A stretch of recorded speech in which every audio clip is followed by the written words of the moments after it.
Assalamualaikum warahmatullahi wabarakatuh. Pada video kali ini membahas asal-usul alam semesta, bumi, dan kehidupan.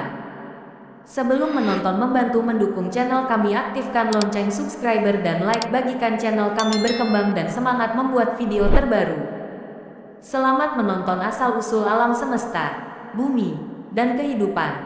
Istilah evolusi biasanya merujuk pada evolusi biologis makhluk hidup.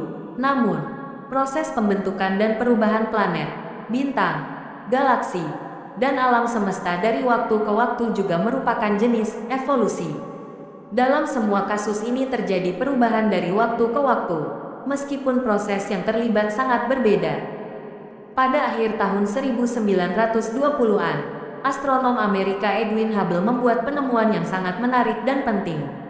Hubble melakukan pengamatan yang ia tafsirkan sebagai bukti bahwa bintang dan galaksi yang jauh menjauh dari bumi ke segala arah.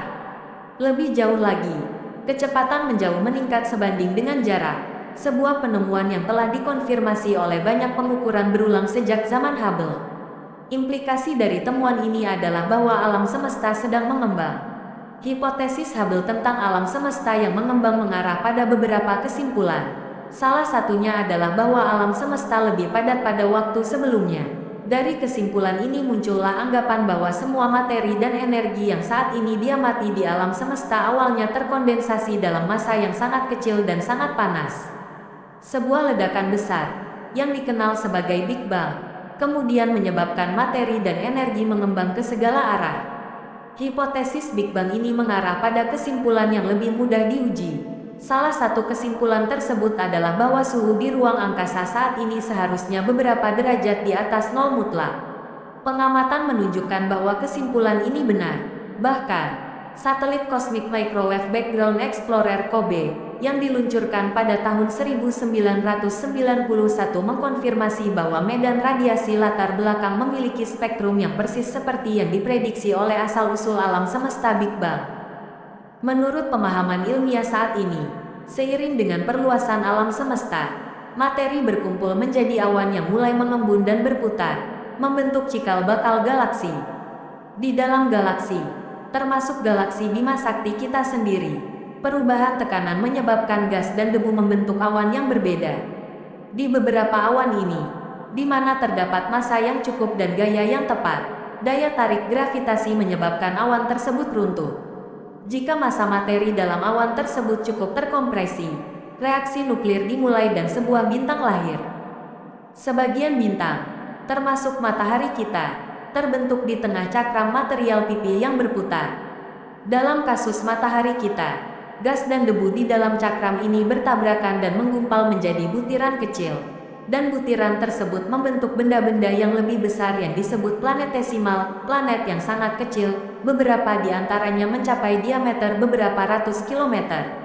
Pada tahap-tahap selanjutnya, planetesimal ini bergabung menjadi 9 planet dan banyak satelitnya. Planet-planet berbatu, termasuk bumi, berada di dekat matahari, dan planet-planet gas berada di orbit yang lebih jauh.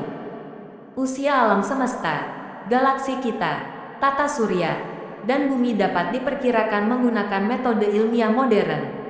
Usia alam semesta dapat diturunkan dari hubungan yang diamati antara kecepatan dan jarak yang memisahkan galaksi.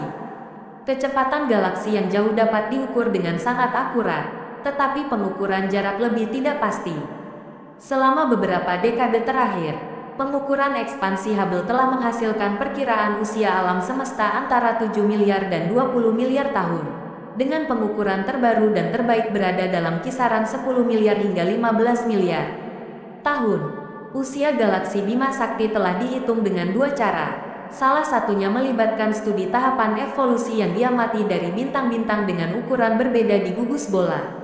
Gugus bola terdapat dalam halo redup yang mengelilingi pusat galaksi, dengan setiap gugus berisi dari 100.000 hingga 1 juta bintang.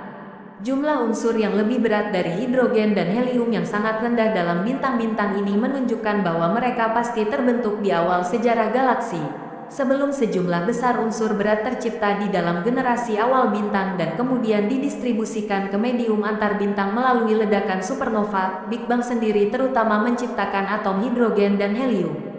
Perkiraan usia bintang-bintang di gugus bola berada dalam kisaran 11 miliar hingga 16 miliar tahun.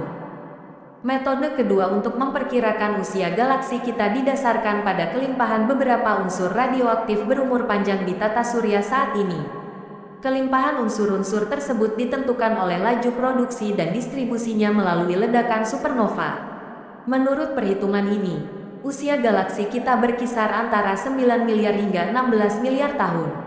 Dengan demikian, kedua cara memperkirakan usia galaksi Bima Sakti saling sesuai, dan juga konsisten dengan perkiraan usia alam semesta yang diperoleh secara independen. Unsur-unsur radioaktif yang terdapat secara alami dalam batuan dan mineral juga memberikan cara untuk memperkirakan usia tata surya dan bumi.